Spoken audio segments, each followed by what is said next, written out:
what do you see as the crux of the pass protection issue as you guys try to protect Stroud? Yeah, I think, we just got to do a better job. Me specifically, of just coaching some of the, both the details of what we're doing, technique-wise. Probably really the starting point is the technique stuff has shown up really more than anything else. So we got to do a better job of emphasizing it during the week and, making sure when we show up on game day, everybody in the unit's got complete confidence in exactly what we're doing up front. So I think we're halfway through the season. We certainly haven't protected how we want to. We feel really good about the strides we know we can make and focus on some of the stuff that has shown up week in and week out. What has been some of the issues with the stunts and the delayed blitzes? Stunts are always a challenge. There's a reason that defenses do stunt on third down because there's some challenges with it. So to me, it all goes back to starting with just like being really good at one-on-one pass protection, because you get that done, and then the next step, the next phase is to be able to handle a stunt. And a lot of what goes into handling a stunt is the same stuff that goes into being a really good one-on-one protector. So, there's a lot of little things that we know that as we've really studied, we had that extra 3 days to really kind of go back and look at some stuff and really see some stuff that consistently has shown up as issues and stuff. Again, like I said, that I need to go back and do a better job as a coach to get these guys locked into better and find a way to drill it better and make sure when we show up on Sunday that everybody's got complete confidence in what we're doing. What is that, like the percentage of these guys, do they have the ability to execute what you're asking them to? And then also identifying what's about to happen and being in the right place to execute. Yeah, everybody in the unit for sure has the ability to play. Like they wouldn't be here if we didn't think they could play. And so, yes, everybody in the unit for sure has the ability to do it. There's always going to be some challenges on third down stuff, I think, across the league in terms of recognizing some of the stuff that's going to come. But I think that's an area that, I know that's an area that we can take some strides and, improve on. And so we can, like I said, a lot of that goes back to just what we do during the week in practice and how we get them, a little bit better prepared for what we're anticipating seeing. And there's always going to be something that shows up game day that we didn't anticipate seeing. Chris, sorry, Jonathan, just to follow up on that, the same problem has shown up for multiple weeks now. At what point do you just on third down, the lack of pass protection in general has gotten worse over 3 weeks. I guess the worst in the NFL right now last week. How does that get better over scheme or coaching? Do you guys need to change the I just scheme look at not? it for me, the scheme it's I believe a proven scheme. It's been used in this system for a lot of years, and so to me it always goes back to, like, I always come to work in the morning and know that whatever shows up on tape goes back to me. And so that's my starting point, is how do I do it better and how do I get this unit to play better and all those things. Yes.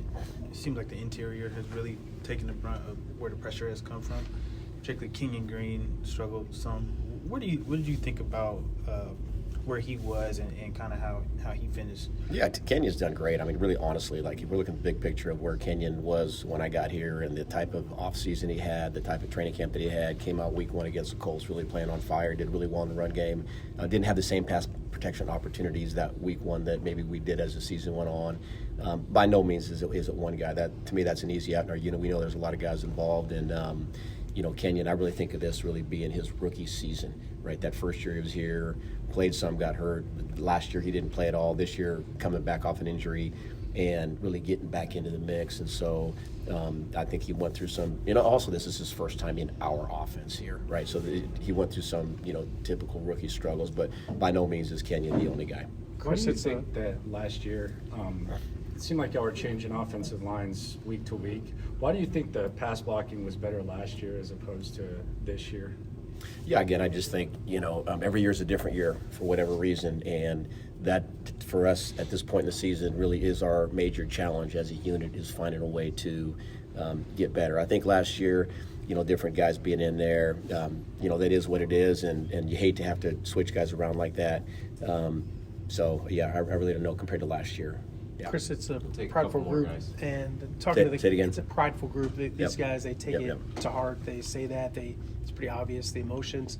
Yep. As a group, what is it like for you guys, the reaction? Because obviously you want to keep the quarterback Sure. clean. You want him to be able to do well. We believe we got the best guy in the NFL, and our guys love playing for that guy, and just the tremendous plays that this guy makes really for us, is hugely important. And so, nobody's happy with the fact that we're struggling in pass protection right now. Everybody wants to do better, starting with myself, but, everybody across the board wants to do better. And so, just like you said, it is a prideful group, and those guys care tremendously about taking care of our quarterback. A lot of that. Go ahead, John. You guys have used Titus at left guard before. You have Blake Fisher.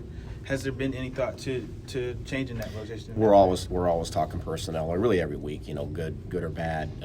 We've had, as we know, some good weeks, and we're still talking personnel because, we're always trying to figure out what the best five is, what the best mix is. Not try and move guys too much because it's a challenge at this point in the season in week to have to move guys from one spot to other. So, but really everybody that's on our roster is in play.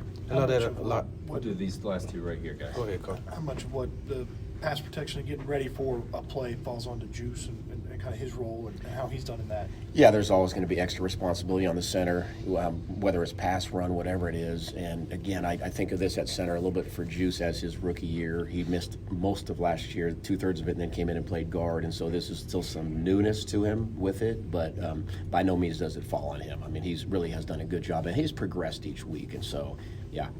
With that being said, him and CJ have only really played together like 11 games together, and they're still learning each other. Yep. How can they, going forward, how can they get on the same page, maybe communicate a little bit better to, recognize some of the things that's happening? Yeah, well, nobody likes to hear it, but a lot of times the best way to get better is to go out there and make mistakes, right? So those guys are out there in the arena playing, doing their stuff, competing like we want them to do. Again, by no means is it in the ballpark of where we want it to be, but I think as long as we, find a way to learn from those mistakes and get better, Juice and CJ playing together is only going to get better. All right. Thank you. Thanks, guys. Thanks for your time. Appreciate it. Appreciate it. Yeah. Thank you.